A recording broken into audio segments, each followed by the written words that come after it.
ಎಷ್ಟೆಲ್ಲ ಗಮನ ಇತ್ತು? ಎರಡಲ್ಲಾಗವೆ, ಎರಡೂ 12 ಲಕ್ಷ ಹೇಳ್ತಾ ಇದ್ದೀರಿ. ಎಷ್ಟು ತಿಂಗಳಾಯ್ತು ಅಂತ ತಗೊಂಡು? 1 ವರ್ಷ ಆಯ್ತು. 1 ವರ್ಷ ಹಾಕಿ ನಾವೇ ಹುಲ್ಲಾಕಿ ಸಾಕಿ ಮಾಡಿದ್ದೀರಣ. ನೀವು ಹಾಲಲ್ಲಿಂದ ಹಾಲಲ್ಲಿಂದ ಗಾಡಿ ಬಿಟ್ರೆ ಗಾಡಿ ಬಿಟ್ಟರೆ ಮಾಗಡಿ ಹೋಗ್ತೀರಿ, ಈ ಕಡೆ ಸಿದ್ಧಗಂಗೆ ಮಾಡ್ತೀರಿ, ಸುತ್ತಮುತ್ತ ಆಲ್ಮೋಸ್ಟ್ ಎಲ್ಲ ಮಾಡ್ತೀರಿ. ಎಲ್ಲ ಮಾಡ್ತೀರಿ? ಪರ್ಸೇಗೋ ಬರ್ತೀರಿ, ಎಲ್ಲ ಪರ್ಸೇಗೋ ಬರ್ತೀರಿ. ಮೈನು ನಾವು ಗಾಡಿ ಮಾಗಡಿ ಓರಿ ಕಟ್ತೀರಿ. ಸಿದ್ಧಗಂಗೆಗ ಓರಿಗಿದ್ರೆ ಸಿದ್ಧಗಂಗೆ ಕಟ್ತೀರಿ, ಇಲ್ಲಾಂದರೆ ನೋಡೋಕೆ ಎಲ್ಲ ಪರ್ಸೇಗೋ ನೋಡೋಕೆ ಹೋಗ್ತೀವಿ. ನೋಡೋಕೆ ಹೋಗ್ತೀವಿ. ನಿಮಗೆ ಹಳ್ಳಿ ಬಂದಿರೋಣ, ನಮ್ಗೆ ಅದನ್ನೇ ಇನ್ನೂ ಅಭಿವೃದ್ಧಿ ಮಾಡಬೇಕು ಅಂದ್ಬಿಟ್ಟು ಕಟ್ತಾ ಇದ್ದೀರಿ. ನಮ್ಮ ಮಂತನ ಹೆಸರು ಬಂಡಿ ಮಂತರ ಅಂತ. ಬನ್ನಿ ಮಂತಂದ್ರೆ ನೀವು ನಾವು ಅದನ್ನ ನಮ್ಮ ತಾತವ್ರು ಕಟ್ತಾ ಇದ್ರು, ನಮ್ಮ ತಂದೆ ಬಿಟ್ಟಿದ್ರು, ನಮ್ಮ ತಂದೆ ಪೀಳಿಗೆಗೆ.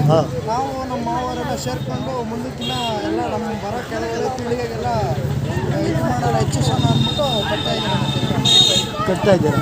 ಈಗ ಒಂದು ಮಾತಿದೆ, ಹಳ್ಳಿಕಾರ 10 ಲಕ್ಷ ಹೇಳ್ತಾರೆ, 15 ಲಕ್ಷ ಹೇಳ್ತಾರೆ, ಅದ್ರ ಬಗ್ಗೆ ಏನು ಹೇಳ್ತಾರೆ? ಹೇಳೋರೆ ಹೇಳ್ತಾರಣ, ನಾವು ತಗೊಂಬಂದಿರ್ತೀರಿ ಎಲ್ಲ ಹೇಳ್ದವ್ರೇ ಇವತ್ತು ಅವರೇ ಬೆಲೆ ಜಾಸ್ತಿ ಮಾಡಿದ್ದು. ಇವಾಗ ನೋಡಿದ್ರೆ ಅವರೇನೆ ಬೆಲೆ ಜಾಸ್ತಿ ಆಗ್ಬಿಟ್ಟಿದೆ, ರೈತರು ಹಂಗೆ ಹಿಂಗೆ ಅಂತಾರೆ. ಅವ್ರು ಯಾರು ಹೇಳ್ತಾರೋ ಅವರಿಂದನೇ ಬೆಲೆ ಜಾಸ್ತಿ ಆಗಿದೆ. ಇವಾಗ ಒಂದು ಜೊತೆ ಹಳ್ಳಿಕಾರ ಸಾಕಬೇಕು ಅಂದರೆ ಒಂದು ತಿಂಗಳಿಗೆ ಎಷ್ಟು ಬರ್ತದೆ ಖರ್ಚು? ಹತ್ತತ್ರ ಒಂದು 5-6 ಸಾವಿರ ಬೇಕು. 5-10 ಸಾವಿರ ಒಂದು ಜೊತೆ ಒಂದು ತಿಂಗಳು ಮೇಂಟೆನೆನ್ಸ್ ಬೇಕು. ನೀವು ತಿಂಡಿ ಏನೇನು ಕೊಡ್ತೀರ? ತಿಂಡಿ ಚಕ್ಕೆ ಬೂಸ, ರವೆ ಬೂಸ, ಗೋಧಿ ನುಚ್ಚು, ರಾಗಿ ನುಚ್ಚು, ಜೋಳದ ನುಚ್ಚು, ಹಂಗೆ ಎಲ್ಲ ಕೊಡ್ತೀರ. ನೀವು ಗಾಡಿ ಜಾತ್ರೆಗೆ ಯಾವಾಗ ಬಂದ್ರಿ? ಗಾಡಿ ಜಾತ್ರೆ 3 ದಿನ ಆಯ್ತು. ನಾವು 3 ದಿನ ಆಯಿತು ಬಂದು. ಗಾಡಿ ಜಾತ್ರೆ ಬಗ್ಗೆ ಏನಾರ ಹೇಳೋದಿದೆ? ಗಾಡಿ ಜಾತ್ರೆ ನಾನು ಚಿಕ್ಕ ವಯಸ್ಸಿಂದ ಗಾಡಿ ಜಾತ್ರೆಗೆ ನೋಡೋಕೆ ಬರ್ತಿದ್ದೆ. ನಮ್ಮ ತಾತ ಅವ್ರ ಕಾಲದಾಗ ಜೊತೆಗೆ ಬರ್ತಿದ್ದೆ. ನಮ್ಮ ತಾತ ಅವ್ರು ನಿಲ್ಸಿದ್ಮೇಲೆ ನೋಡೋಕೆ ಬರ್ತಾ ಇದ್ದೆ. ಯಾಕಂದರೆ 3 ವರ್ಷದಿಂದ ಗಾಡಿಗೆ ನಾನೇ ಓರಿ ಕಟ್ತಾ ಇದ್ದೀನಿ. ನಾವು ನಮ್ಮ ನೀವು ಕಟ್ತಾ ಇದ್ದೀರಿ. ಎಷ್ಟು ಜೊತೆ ಹಾಕಿದ್ದೀರ ನಿಮ್ಮ ಚಪ್ರದಲ್ಲಿ? ನಮ್ಮ ಚಪ್ಪರದಲ್ಲಿ 20 ಜೊತೆ. 20 ಜೊತೆ ಎಲ್ಲ ನಮ್ಮವು 3 ಜೊತೆ ಇವೆ. ನಮ್ಮ ಸ್ನೇಹಿತರವು ಎಲ್ಲ ಸೇರಿ 20 ಜೊತೆ. ಎಷ್ಟು ಹಲ್ಲು ಗಂಟೆ ಇದೆ ಚಪ್ರದಲ್ಲಿ? ಹಾಲಲ್ಲಿಂದ ಹಿಡಿದು ಎರಡಲ್ಲೂ 6 ಎಷ್ಟು ಬೆಲೆ ಗಂಟಿದೆ? ಅಣ್ಣ ಇದು 12 ಲಕ್ಷದಿಂದ 3.5 ಲಕ್ಷವರೆಗೂ.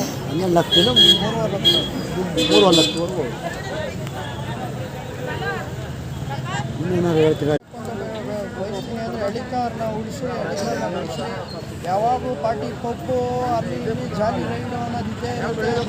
ಮಳೆ ಮಾಡಿದ್ರೆ ಅದೇ ಒಂದು ಜೊತೆ ಓರಿಕಾರ ತಗೊಂಬಂದು ಕಟ್ಟಿದ್ರೆ ಮನೆ ಮುಂದೆ ದಿನ ಒಳ್ಳೆ ನೆಮ್ಮದಿ, ಒಳ್ಳೆ ಗಾಳಿ, ಆ ದಿನ ಸಗಣಿ ಗಮ್ಮು ಕುಡಿತಾ ಇದ್ರೆ ಎಷ್ಟೋ ಆರೋಗ್ಯ ಇದೆ. ತಿರ್ಗ ಇನ್ನೊಂದು ಏನು ಹೇಳೋಕೆ ಬಯಸ್ತೀನಿ, ನಮ್ಮ ಯುವ ಪೀಳಿಗೆಗೆ ಅಂದರೆ ಗೂಗಲಲ್ಲಿ ಈ ನಾವು ಅಪ್ಡೇಟ್ ಮಾಡ್ದಂಗೆಲ್ಲ ಗೂಗಲಲ್ಲಿ ನಾವು ಏನು ಫೀಡ್ ಮಾಡ್ತೀರೋ ಅದು ಮಾತ್ರ ಮೆಸೇಜ್ ಕೊಡುತ್ತೆ. ಹಳ್ಳಿಕಾರ ಬಗ್ಗೆ ಏನೇನೋ ಡಿಫ್ರೆಂಟಾಗಿ ಆಗದಿರೋ ಇರೋರು ಅವರೆಲ್ಲ ಬೇರೆ ಥರ ಎಲ್ಲ ಟೈಪ್ ಮಾಡಿಬಿಟ್ಟು ಎಡಿಟ್ ಮಾಡಿಬಿಟ್ಟು ಬಿಡ್ತಾರೆ. ಮೇಯ್ನು ನೀವು ಹಳ್ಳಿಕಾರ ಬಗ್ಗೆ ತಿಳ್ಕೊಬೇಕು ಅಂದರೆ ಯಾವುದಾನ ಊರುಗಳಲ್ಲಿ ವಯಸ್ಸಾದವರು, ಆ ಹಳೆ ತಲೆಗಳು ಹಳ್ಳಿಕಾರ ಕಟ್ಟಿರ್ತಾರಲ್ಲ ಅವ್ರ ಹತ್ರ ಕೇಳಿ ಅವ್ರ ಹತ್ರ ಮಾಹಿತಿ ಪಡ್ಕೊಳ್ಳಿ. ಸುಮ್ಮನೆ ಬೇರೆ ದಾರಿ ಎಲ್ಲ ಹಿಡಿಬೇಡಿ. ಗೂಗಲಿಂದ ಬೇರೆ ಏನೇನೋ ತಲೆ ಹುಳ ಬಿಡೋ ಕೆಲಸ ಎಲ್ಲ ಇದೆ.